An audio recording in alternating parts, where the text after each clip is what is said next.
르네상스인 하면 보통 레오나르도 다빈치를 제일 먼저 떠올리잖아요. 그렇죠. 화가, 과학자, 발명가. 네. 근데 이번에 저희가 함께 볼 자료 피터 버크의 폴리메스를 읽으면서 정말 놀랐던 게요. 다빈치가 남긴 노트가 무려 7,000쪽에 달한다는 사실이었어요. 7,000쪽이요? 와. 네. 인체 해부도부터 헬리콥터 설계도까지. 아니 도대체 한 사람의 머리에서 어떻게 이런 생각들이 다 나올 수 있었을까요? 바로 그 지점이죠. 그래서 오늘 저희가 함께 깊이 파고들어볼 주제가 바로 이런 인물들, 여러 분야를 넘나들며 세상을 바꾼 지식의 거인 폴리메스에 대한 이야기입니다. 그렇죠. 그리고 그 질문을 살짝 비틀어 보면 오늘날 우리에게 아주 흥미로운 질문이 하나 생겨요. 어떤 질문이죠? 요즘 우리는 한 우물만 팔아 라는 말을 정말 많이 듣잖아요. 아, 맞아요. 전문가가 되어야 한다. 네, 한 분야의 전문가가 되는 걸 최고의 가치로 여기는 시대인데 왜 과거에는 다빈치처럼 여러 분야를 넘나드는 박식가들이 그렇게 존경받았을까? 이 질문을 가지고 한번 시작해 보시죠. 좋습니다. 이게 단순히 옛날 천재들 이야기가 아니라 지금 우리가 지식을 어떻게 대하고 있는지 되돌아보게 만드는 거울이 될 겁니다. 좋습니다. 그럼 폴리메스라는 개념부터 확실히 짚고 가죠. 자료를 보니까요. 단순히 그냥 아는 게 많은 사람과는 결이 좀 다르더라고요. 네, 달라요. 그 고슴도치와 여우 비유가 나오던데 이게 아주 재밌었어요. 아, 그 비유가 핵심을 찌르죠. 여우는 많은 것을 알지만 고슴도치는 한 가지 큰 것을 안다. 네. 여기서 한 가지 큰 것만 아는 고슴도치가 바로 우리가 흔히 말하는 전문가라면 이것저것 많이 아는 여우가 폴리메스인 셈이죠. 아하. 근데 흥미로운 건 이렇게 전문가랑 박식가를 구분하는 생각 자체가 사실은 꽤 근대의 산물이라는 거예요. 아, 정말요? 그럼 원래는 그런 구분이 없었단 말씀이신가요? 거의 없었다고 봐야죠. 예를 들어 학문, 그러니까 디스플린이라는 단어의 어원을 보면 더 명확해져요. 어원이요? 네, 원래 라틴어에서 배우다라는 뜻인데 초기에는 스승의 가르침을 따르면서 마음을 다스리는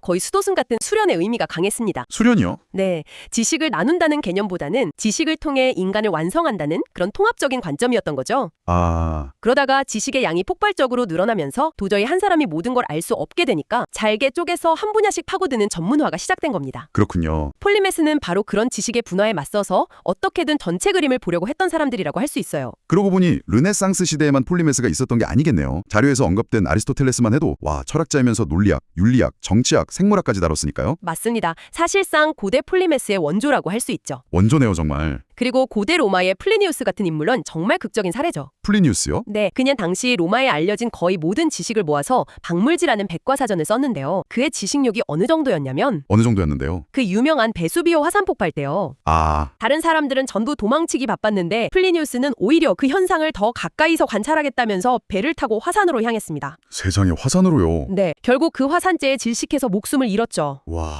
지적 호기심 때문에. 그렇죠. 그야말로 폴리메스의 정신을 온몸으로 보여준 인물이라고 할 수 있습니다. 이런 흐름은 동양에서도 마찬가지였어요. 송나라의 심괄, 이슬람 황금기의 이븐 시나 같은 학자들도 있었죠. 세상의 모든 지식을 알려고 했던 사람들의 이야기는 정말 시대와 장소를 가리지 않는군요. 네. 그런데 유독 르네상스 시대에 이런 만능인들이 폭발적으로 등장한 이유가 있을까요? 아주 좋은 질문입니다. 15, 16세기 르네상스는 그야말로 지식의 대폭발기였어요. 대폭발기. 결정적인 계기가 두 가지였죠. 하나는 인쇄술의 발명. 아, 인쇄술. 이전에는 손으로 베껴 쓴 귀한 책들이 이제 인쇄되면서 전 유럽으로 빠르게 뻗어나갔고요. 또 다른 하나는 신대륙의 발견처럼 기존의 세계관을 완전히 뒤흔드는 새로운 정보들이 막 쏟아져 들어온 겁니다. 그렇겠네요. 이런 시대적 분위기 속에서 이상적인 인간상도 바뀌게 된 거예요. 바로 우오모 우니베르살레. 우어모 우니베르살레? 네, 이탈리아어로 만능인이라는 뜻입니다. 만능인이라. 정말 멋진 말이네요. 자료에 나온 레온 바티스타 알베르티라는 인물이 대표적이라면서요. 이 사람 이력이 정말 대단하던데요. 그렇죠. 건축가, 화가, 작가, 수학자였을 뿐만 아니라 암호학의 선구자이기도 했어요. 와... 심지어 자기 자서전에서는요. 승마, 무기경주, 투창 같은 신체 활동에도 아주 능했다고 직접 자랑스럽게 썼습니다. 지성과 육체를 다 갖춘 완벽한 인간을 꿈꿨던 거죠. 이런 지식에 대한 끝없는 갈망이 바로 훗날 자신의 영혼을 팔아서라도 세상의 모든 지식을 얻으려 했던 파우스트 신화의 원형이 된 겁니다. 아, 그게 파우스트로 연결되는군요. 네. 역시 레오나르도 다빈치 얘기를 안 할 수가 없네요. 다빈치는 스스로를 배우지 못한 사람이라고 불렀다는데 그건 정규 교육을 못 받았다는 뜻이지 정말 아는 게 없다는 뜻은 아니었던 거죠? 당연하죠. 7,000쪽의 노트라니. 상상이 안 가요, 정말. 그 노트들을 들여다보면 그의 관심사가 얼마나 광대했는지 알 수 있어요. 사람의 자궁 속 태아를 그린 정교한 해부도 옆에 새가 나는 원리를 분석해서 만든 비행기계 설계도가 그려져 있고요. 와, 또 다른 페이지에는 빛의 굴절을 연구한 광학 이론이 적혀 있는 시기죠. 서로 전혀 상관없어 보이는 분야들을 자유자재로 넘나들면서 연결점을 찾아냈던 겁니다. 그런데 자료에서 정말 흥미로운 지점을 지적하는데 바로 레오나르도 증후군이에요. 아, 네. 그 현상이요. 이게 뭐냐면요. 천재성의 원천인 그 끝없는 호기심이 오히려 그의 발목을 잡는 역설을 말하는 거더라고요. 맞아요. 이것저것 새로운 걸 파고들다 보니까 정작 위대한 프로젝트를 완성할 에너지가 분산되는 거죠. 이게 어쩌면 오늘날 수많은 창을 띄워놓고 멀티태스킹의 함정에 빠진 우리 모습이랑도 좀 닮아 있지 않나요? 정확한 지적입니다. 다빈치의 위대함은 그의 완성작뿐만 아니라 그가 남긴 수많은 미완의 아이디어들. 바로 그 미완의 아이디어들에도 존재하죠. 그 호기심과 에너지 분산이 동전의 양면이었던 셈입니다. 그렇군요. 여기서 또 한 가지 중요한 질문을 던져봐야 해요. 그렇다면 르네상스 여성은 없었을까요? 아, 맞아요. 저도 그 부분이 궁금했어요. 알베르티나 다빈치 같은 남성 만능인들 이야기는 많은데 여성들은 그 시대의 지식의 향연에서 소외되었던 건가요? 자료에 따르면 당시 여성들은 두 가지 거대한 장벽에 부딪혔습니다. 두 가지 장벽이요? 하나는 대학 같은 고등교육기관에 접근할 기회가 거의 없었다는 것.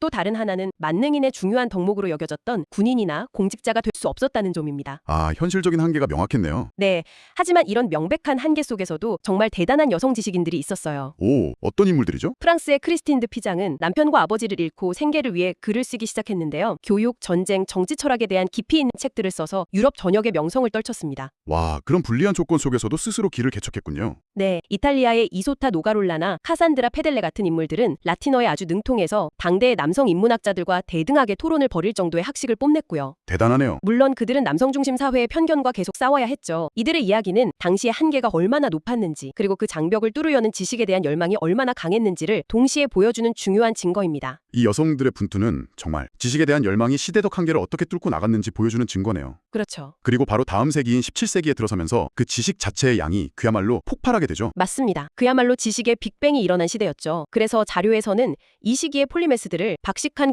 괴물들이라는 아주 강렬한 표현으로 부르더군요. 박식한 괴물들이요. 아니 왜 괴물이라는 말까지 썼을까요? 그냥 대학자라고 하면 될 텐데요. 그만큼 지식의 양이 인간이 감당할 수 있는 수준을 넘어섰다고 느꼈기 때문입니다. 아, 이전까지 인간의 지식은 눈에 보이는 세계에 한정되어 있었어요. 그런데 17세기에 망원경이 발명되면서 저 멀리 우주의 행성들을 들여다보게 됐고요. 네. 현미경이 발명되면서 눈에 보이지 않는 미생물의 세계를 발견하게 된 겁니다. 갑자기 지식의 영토가 무한히 확장된 거죠. 와, 세상이 갑자기 커진 거네요. 그렇죠. 이 괴물들 중 대표 주자가 바로 아타나시우스 키르허라는 인물입니다. 키르허. 이름은 좀 낯선데 어떤 인물이었나요? 이 사람이야말로 진짜 괴물이라는 표현이 어울리는 인물이에요. 오, 12개의 언어를 구사했고 아무도 풀지 못했던 이집트 상형문자 해독에 도전했어요. 비록 실패했지만요. 와, 12개 언어요? 네, 화산 연구를 위해 직접 분화구 안으로 들어가기도 했고 음악, 광학, 지질학, 세기박 등 손대지 않은 분야가 없을 정도였습니다. 정말 괴물이네요. 로마에 자신의 연구 성과와 수집품을 모아서 키르허 박물관을 만들었는데 당시 유럽 지식인들이라면 꼭 들러야 하는 명소였죠. 거의 혼자서 하나의 연구소를 운영한 셈이네요. 그런데 이렇게 흩어져 있는 괴물들이 서로의 지식을 어떻게 공유하고 발전시킬 수 있었을까요? 그걸 가능하게 한 게 바로 문해공화국이라는 개념인데요. 문예공화국이요? 네, 레스포블리카 리터라룸. 말하자면 17세기 버전의 글로벌 지식인 소셜 네트워크 같은 겁니다. 와, 17세기 입한 소셜 네트워크라니 비유가 귀에 쏙쏙 들어오네요. 국경도 종교도 상관없이 오직 편지를 통해서 아이디어를 주고받는 거죠. 그럼 그 네트워크의 중심에 있던 사람도 있었겠군요. 네, 독일의 라이프니츠가 대표적입니다. 그는 유럽 전역의 학자 수백 명과 편지를 주고받으면서 미적분학 같은 자신의 아이디어를 발전시키고 다른 사람의 연구를 흡수했습니다. 요즘으로 치면 지식 분야의 슈퍼 인플루언서였네요. 딱 그 비유가 맞습니다. 이 편지 네트워크가 바로 당시 최첨단 지식이 생산되고 유통되는 핵심 플랫폼 역할을 한 겁니다. 서로의 지식을 공유하고 비판하고 또 합쳐서 새로운 것을 만들어내는? 바로 그거죠. 그렇군요. 단순히 지식을 쌓아두는 게 아니라 연결하고 소통하면서 더 큰 지식을 만들어냈다는 거네요. 자료를 보니까 이 괴물들에게는 거기서 한 걸음 더 나아간 아주 거대한 꿈이 있었다고요. 네, 맞습니다. 그들은 단순히 여러 분야의 지식을 수집하고 나열하는 데 만족하지 않았어요. 그럼요. 흩어져 있는 모든 지식을 하나의 거대한 체계로 통합하려는 야심찬 목표를 가지고 있었습니다. 모든 지식을 하나로요? 네, 체코의 교육사상가 코메니우스는 판소피아, 즉 보편적 지혜라는 개념을 제시하면서 모든 지식의 조화를 꿈꿨습니다. 모든 지식을 하나로 꿰는 보편적인 지혜. 정말 원대한 꿈이네요. 그렇죠. 앞서 언급된 라이프니츠 역시 모든 학문의 근본 원리를 담은 보편학문을 만드는 것이 필생의 목표였습니다. 아, 그는 세상의 모든 개념을 기호로 표시해서 컴퓨터처럼 계산할 수 있는 보편 언어를 만들려고도 했죠. 와, 상상력이 대단하네요. 비록 그들의 꿈은 실현되지 못했지만 세상의 모든 지식을 연결하고 그 안에서 조화로운 질서를 찾으려는 열망, 이것이 바로 이 박식한 괴물들을 움직인 거대한 원동력이었습니다. 오늘 고대 박식가부터 르네상스의 만능인 그리고 17세기의 박식한 괴물들까지 폴리메스의 역사를 쭉 따라와 봤는데요. 듣다 보니까 이들의 이야기가 단순히 옛날 이야기로만 들리지가 않네요. 네, 오늘 살펴본 자료의 핵심 메시지가 바로 그것입니다. 우리가 지금 너무나 당연하게 생각하는 전문가라는 개념이 결코 절대적인 것이 아니라는 점. 역사 속에서 인류가 지식을 대하는 방식은 계속해서 변해왔다는 거죠. 지식이 점점 더 잘게 쪼개지는 시대에 오히려 분리된 학문들 사이의 연관성을 파악하고 숲과 나무를 동시에 보려 했던 이 폴리메스들의 노력은 오늘날 우리에게도 여전히 중요한 메시지를 던지고 있습니다. 다른 분야를 이해하고 연결하는 능력이 중요해지고 있으니까요. 바로 그겁니다. 그 어느 때보다 중요해지고 있죠. 맞습니다. 자료를 덮으면서 여러분께 이런 질문을 던져보고 싶어졌습니다. 네. 이제는 인공지능이 우리 대신 방대한 정보를 순식간에 처리하고 요약해주는 시대가 됐잖아요. 그렇다면 이런 시대에 우리 인간에게 정말 필요한 능력은 무엇일까요? 어쩌면 한 분야의 깊고 전문적인 지식만큼이나 레오나르도 다빈치처럼 서로 전혀 다른 영역을 연결하고 라이프니츠처럼 거대한 지식의 체계를 상상하는 폴리메스적 사고방식이 그 어느 때보다 중요해진 것은 아닐까요? 네. 이 질문에 대한 답은 아마 여러분 각자의 몫일 겁니다.